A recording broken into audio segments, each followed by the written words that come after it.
Too good. Thank you to these amazing souls for coming today. आज ये अपना समय निकाल कर आए just to help in this inauguration and इतना एक बॉस के लिए दोनों सामने आए.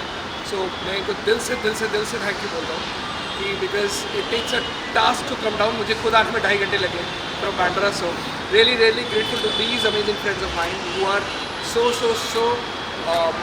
socially connected for a cause and अपने प्रोफेशन में तो दोनों माहिर हैं बट इस कॉज के लिए सामने आना, इस कॉज के लिए अपना समय निकालना एंड एक डॉक्टर के साथ खड़ा होना कि नहीं दिस कैंसर के लिए कुछ करना चाहिए. So really grateful to both of them. Thank you for having us. Thank you.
सबसे पहले बहुत शुक्रिया आज आने के लिए.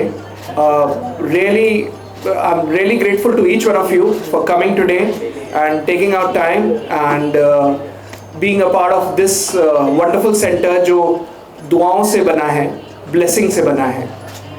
लोग जनरली जब कहते हैं कि ये सेंटर किस तरीके से चलता है, कैसे होता है, आप जानते हैं हेल्थ केयर में किस तरीके से हो रहा है सारी चीज़ें. बट दिस इज़ और 25th सेंटर. ये हमारा वो फ्लैगशिप सेंटर है जो 25वां सेंटर है. मुंबई में 3रा सेंटर है. पहला सेंटर जुहू में है, दूसरा परेल में है एंड देन तीसरा हमने यहाँ थाने में ओपन किया है. ये कैंसर हीलर सेंटर कम्प्लीटली दुआओं में बना है. 20 साल पहले जब हमने कैंसर ट्रीटमेंट का मैंने शुरुआत करी थी, 10x10 का क्लिनिक था. ये वॉल्यूम बंद कर दें आप, ये बंद कर दीजिए प्लीज़.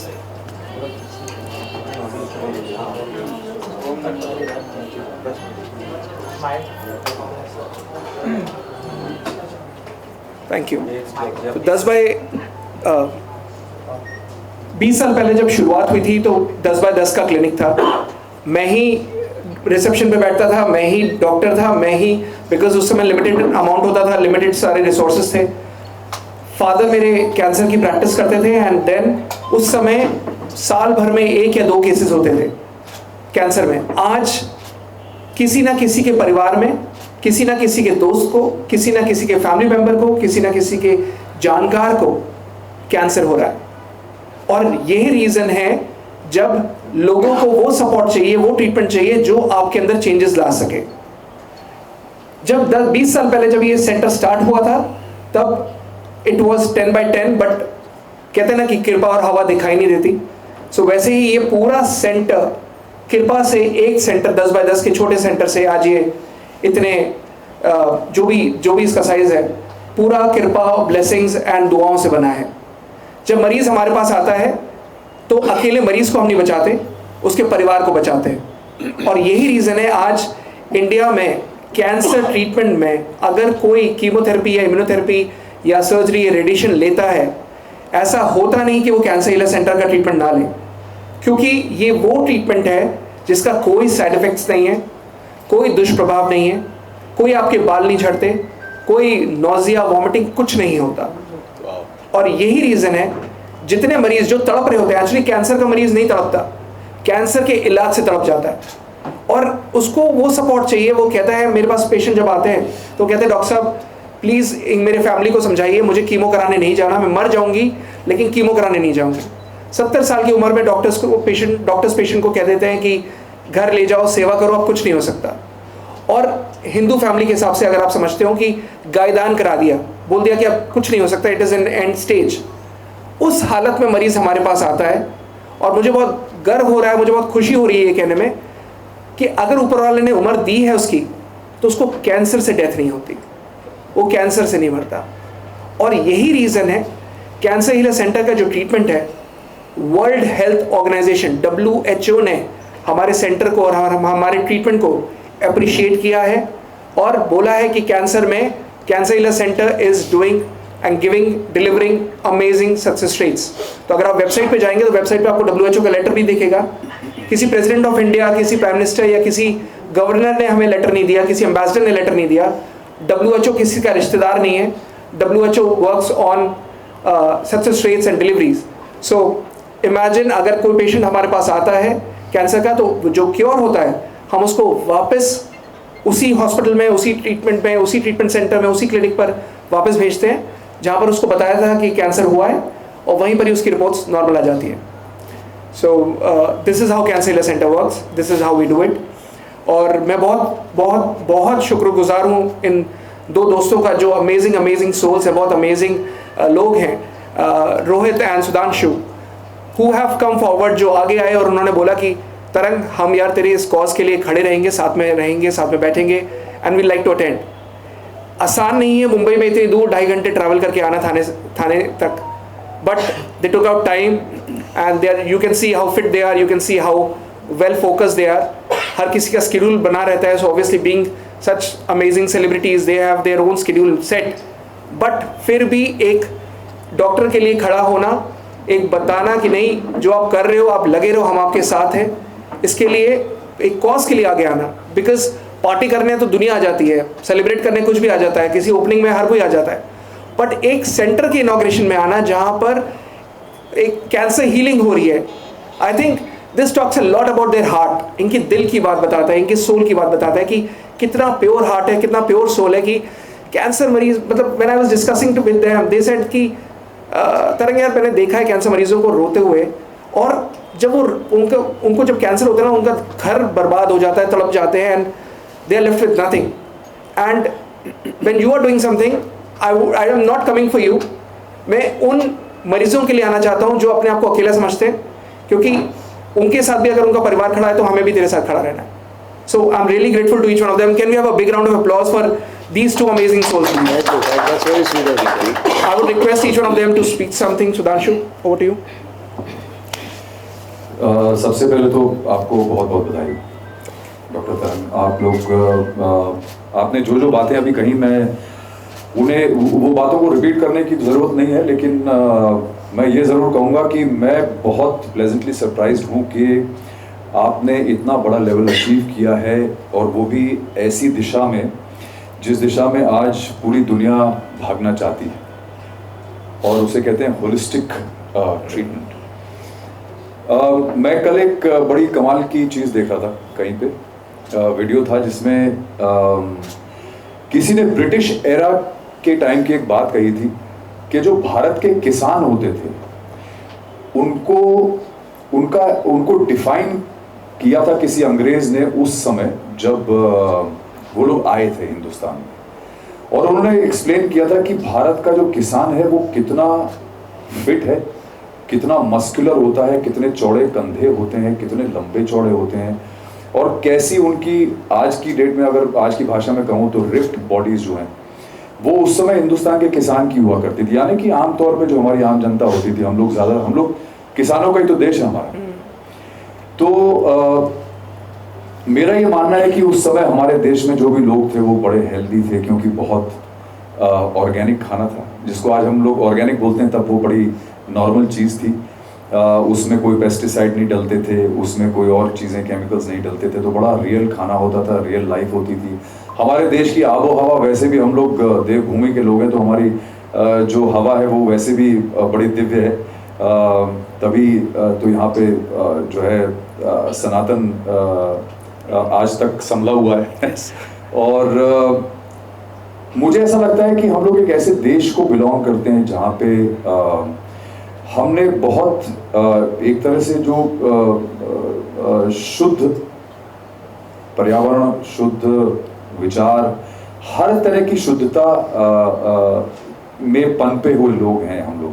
कम से कम हमारी जनरेशन से जो पहले थे तब तक तो काफ़ी कुछ था, लेकिन अब जैसे जैसे पाश्चात्य जो कल्चर है, वेस्टर्न कल्चर है, उसने ओवर पावर किया है, वैसे ही वो सारी चीज़ें, वो सारा खान पान जो है वो हमारे देश में आया, प्रोडक्ट्स आए, जो सब प्रोसेस्ड खाना होता है, प्रोसेस्ड फूड होता है, और उसका ही रिजल्ट ये है कि आज ये बीमारी जो कैंसर है वो सबसे ज़्यादा बड़ी एक बीमारी है, एक पैंडेमिक बन के पूरी दुनिया में फैल गया वो, और सबसे बड़ा पैंडेमिक तो मेरे ख्याल से कैंसर ही है आज की डेट में।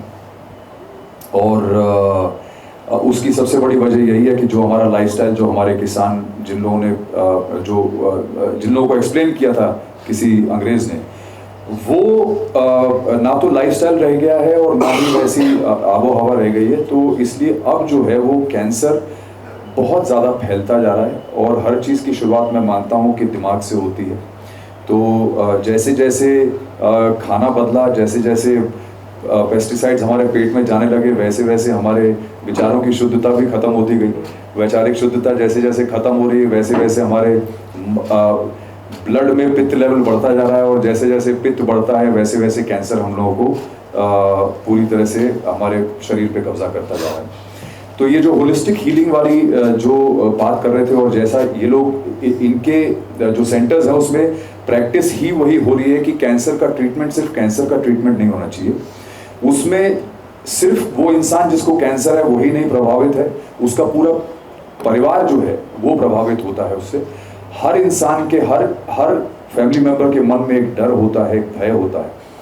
तो उस चीज़ को ये लोग बहुत खूबसूरती से मुझे लग रहा है उससे डील कर रहे हैं कि सिर्फ कैंसर का ट्रीटमेंट ही नहीं दे रहे, बल्कि ये लोग आगे और चीज़ों को उसमें ऐड करके, जैसे योगा है, आध्यात्म है, आयुर्वेद है, इन सब चीज़ों को मिलाकर उसको ट्रीटमेंट दे रहे हैं, ताकि इंसान के मन से डर भी खत्म हो और उसकी सोच भी पॉजिटिव हो जाए, उसके परिवार की सोच भी पॉजिटिव हो जाए, ताकि वो सिर्फ बीमारी से ही बाहर ना आए, वो मानसिक बीमारी से भी बाहर निकल सके और वो एक अच्छी जिंदगी, अच्छा जीवन बसर कर सके बाद में।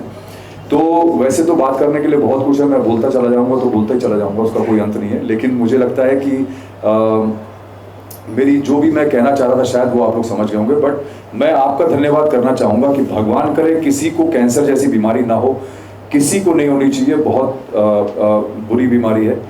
पर अगर हो भी जाए तो डरने की ज़रूरत नहीं है, because we have centres like, जैसे डॉक्टर तरंग ने जिस तरह की चीज़ें हमको बताई हैं, ऐसी अगर जगह हैं हमारे पास तो हमें डरने की ज़रूरत नहीं है। एक पॉजिटिव माइंडसेट के साथ हमको इनके यहाँ जाना चाहिए, अपना इलाज करवाना चाहिए, क्योंकि आप यहाँ से पूरी तरह से हील होकर निकल सकते हैं।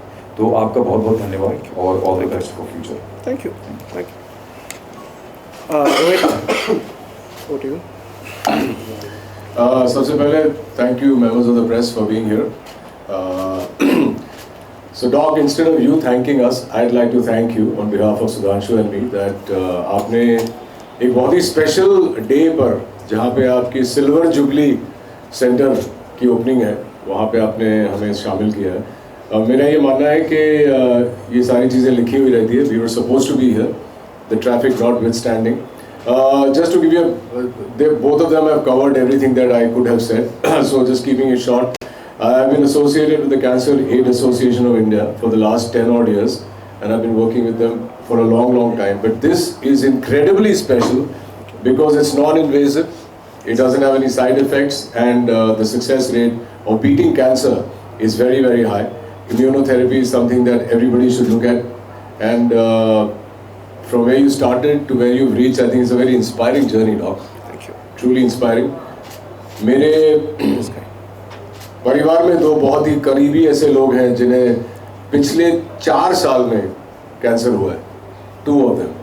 I will not go into details of their treatments, etc. लेकिन what was good is that they are in remission now. They are absolutely healthy. Had I heard about this earlier, instead of doing the chemo and the radiation, I think the first step would have been to come to your clinic and try out the immunotherapy first. So I wish you all the very best. Like I said, कि 25 वाले inauguration में हम लोग आए हैं और इंशाल्लाह 50 वाले में भी हम रहेंगे 100%. और एक और उम्मीद है कि मुझे आपकी ज़रूरत कभी ना पड़े। नहीं, कभी नहीं, कभी नहीं। And thank you guys for being here. Thank you. एक बात और कहना चाहूँगा इससे पहले कि पारुल चावला माइक ले ले। हम लोग मैं जुहू से या अंधेरी से या बांद्रा से यहाँ पहुँच गए हैं, लेकिन कॉफ़ी जो है ग्राउंड फ्लोर से सेकंड फ्लोर तक नहीं पहुँची है। ये ज़रूर आप लोग बताएं, है ना? Just read that it has impacted 5 million lives. My question to you is, at what stage does one come here, and what is the whole process, and is it affordable? It is absolutely affordable.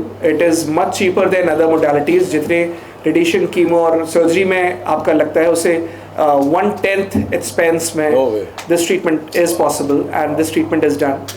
And right from ये जैसे cancer है, ये एक ऐसी बीमारी है जो गरीबी अमीरी नहीं देखता, वैसे ही दिस ट्रीटमेंट इज़ वेयर जहाँ पर गरीब से गरीब जो अफोर्ड नहीं कर सकता उसका भी ट्रीटमेंट होता है, और जो कुछ भी हो मतलब the cost means the same through out. It is not something जो शक्ल देख के तिलक लगाया जाए, हमारे यहाँ ऐसा नहीं होता है. एंड यही रीज़न है कि आज ये 25वां सेंटर खुला है. मैंने जैसे बताया कि दुआओं में बहुत ताकत होती है, तो दुआएं तभी मिलती है जब आपकी, अगर आपने इसमें देखा हो, इसमें लिखा है कि पूरा सेंटर 2 प्रिंसिपल्स पे चलता है, ऑनेस्टी और इंटेग्रिटी. और चाहे कुछ हो जाए, ये प्रिंसिपल्स हमारे सेंटर में, there are 385 employees, 385 people who are working. There are 97 doctors in 25 centers, all salaried, all a part of the company. Nobody is on commission basis. Each and every person is actually having that blessed feeling. Each of them is working on the same principles of honesty and integrity. ईमानदारी नहीं छोड़ेंगे, सच बोलना नहीं छोड़ेंगे, और integrity नहीं छोड़ेंगे, चाहे कुछ हो जाए. सो जब भी मरीज़ हमारे पास आते हैं, दे ऑलवेज फील ब्लेस्ड कि फ़ीस तो देते ही देते हैं और साथ में दुआएं और ब्लेसिंग्स देते हैं. कि जैसे एक मुस्लिम लेडी थी, I still remember, she always used to come to me and she always used to say, Allah ताला तेरे हाथ में शिफा दे, अल्लाह ताला तुझे ऊँचे ओहदे में पहुँचाए, अल्लाह ताला तेरे हाथ में बहुत शिफा दे. मैं समझता नहीं था ये शिफा में क्या कह रहे हैं, क्या वो है. और कोई एक गाँव से एक हमीरपुर करके हिमाचल में जगह है, तो वो बेचारा सेब की पेटी लेकर आता था. एक किसी के चाय के बागान थे, वो बेचारे चाय लेकर आ रहे हैं. वो कह रहे डॉक्टर साहब, मैंने कहा कैसी बात कर रहे हो आपने, बंसल साहब वो दिया है, फीस वगैरह दे रहे हो, ये चाय क्यों, सेब क्यों. सो वो हमेशा कहते थे डॉक्टर साहब आपके लिए बहुत छोटी सी चीज़ है, लेकिन हमारे लिए दिल के उद्गार हैं, हमारे इमोशंस हैं, एंड आई थिंक इसकी कोई कीमत नहीं होती, इमोशंस की कोई कीमत नहीं होती. And everybody use to come with all the small gifts.